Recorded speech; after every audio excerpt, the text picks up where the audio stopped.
नमस्कार, the India top देख रहे हैं आप। प्रणाम, उदित तारण है। 8 और 9 नवंबर को इस देश में 119 लोगों को पद्म सम्मान से सम्मानित किया गया। पद्मश्री और पद्म भूषण जैसे सम्मान दिए गए। उसमें एक नाम स्वर्गीय रामविलास पासवान का भी था। उनके बेटे चिराग पासवान मंच पर पहुंचते हैं और सम्मान पूर्वक उस सम्मान को ग्रहण करते हैं। अब देखिए, एक नया पोस्टर लगा है लोजपा के द्वारा और ये सवाल उठाया गया है इस पोस्टर के माध्यम से कि आखिरकार उस सम्मान समारोह से रामविलास पासवान के भाई क्यों गायब हैं। मतलब पशुपति कुमार पारस जो बागी हो गए हैं परिवार में पार्टी से, वो क्यों गायब थे उस सम्मान से? क्या अपने भाई को जो सम्मान मिल रहा था उससे वो खुश नहीं थे? देखिए, एक कविता के रूप में लिखा गया है कि चाचा की भक्ति में है बड़ा झोल, एक बार फिर खुली नकली भक्त की पोल।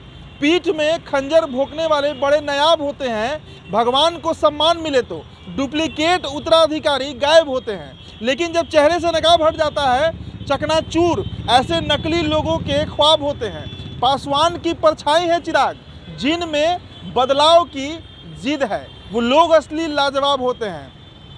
बात किया गया है यहाँ पर फिर से डीएनए का, जीन्स की बात की गई है। और बड़ा सवाल ये उठता है कि आखिरकार पशुपति कुमार पारस क्यों गायब थे। ये पोस्टर लगवाया गया है कृष्ण सिंह कल्लू, जो कि प्रदेश प्रवक्ता हैं और मीडिया प्रभारी हैं, लोजपा के बेहद करीबी बताए जाते हैं चिराग पासवान के। हमारे साथ मौजूद हैं इनकम टैक्स गोलंबर पर। क्या संदेश देना चाह रहे हैं? फिर परिवार में लड़ाई वाला मामला आ गया। लोक जनशक्ति पार्टी के संस्थापक, भारत के दूसरे अंबेडकर, पद्म भूषण से सम्मानित स्वर्गीय रामविलास पासवान जी को राष्ट्रपति भवन में एक सम्मान समारोह की व्यवस्था की गई थी, जिसमें राष्ट्रपति महोदय के द्वारा दिया गया था। उसमें रामविलास पासवान जी के उत्तराधिकारी बेटा आदरणीय चिराग पासवान जी और हमारी माँ बहन उपस्थित थीं इस पुरस्कार को लेने के लिए। हमारे चाचा पशुपति कुमार पारस हर वक्त कहते हैं कि हम रामविलास पासवान जी के उत्तराधिकारी हैं।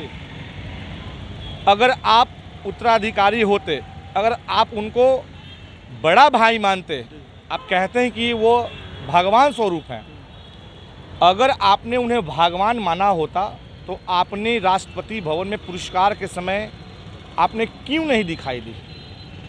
इसका जवाब हमें दे दीजिए, बिहार की जनता को इसका जवाब दे दीजिए। या तो आपको न्योता नहीं दिया गया था, या तो खुद आप गए नहीं थे। कोई ना तो कोई बात है। अच्छा, तो डुप्लीकेट न्योता दिया गया था कि नहीं? अंदर का बात बताइए। न्योता दिया गया था? देखिए, हमको जहाँ तक लगता है कि न्योता इन्हें नहीं दिया गया होगा, क्योंकि ये उत्तराधिकारी हैं ही नहीं। ये लापता और डुप्लीकेट उत्तराधिकारी के तौर पे इनकी जो चेहरा थी वो उजागर हो गई है। तमाम बिहार की जनता, तमाम देश की जनता ने इन्हें देखा और पारस चाचा को सीखने की ज़रूरत है।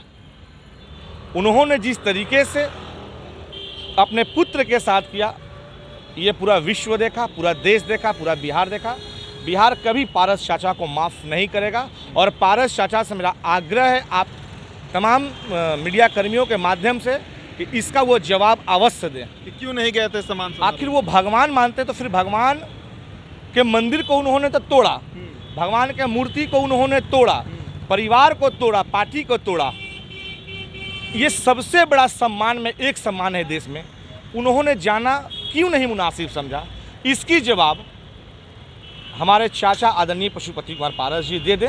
इसकी हम इंतज़ार कर रहे हैं जी। तो लोजपा के जो लोग हैं, जो चिराग पासवान के गुट के हैं, वो इसका इंतजार कर रहे हैं कि आखिरकार पशुपति कुमार पारस वहाँ क्यों नहीं पहुँचे। प्रधानमंत्री नरेंद्र मोदी देखे गए तस्वीरों में, गृह मंत्री अमित शाह वहाँ मौजूद थे, राष्ट्रपति रामनाथ कोविंद अपने हाथों से ये सम्मान दे रहे थे। लेकिन उस माहौल में, उस भीड़ में कहीं भी पशुपति कुमार पारस का चेहरा नहीं देखा गया। और उसी के उपलक्ष्य में ये पोस्टर लगाया गया है। ये सवाल किया गया है पशुपति कुमार पारस से कि आखिरकार उनकी गैर मौजूदगी का क्या कारण था। फिलहाल इस खबर में इतना ही। आप बने रहिए द इंडिया टॉप के साथ। बहुत बहुत शुक्रिया।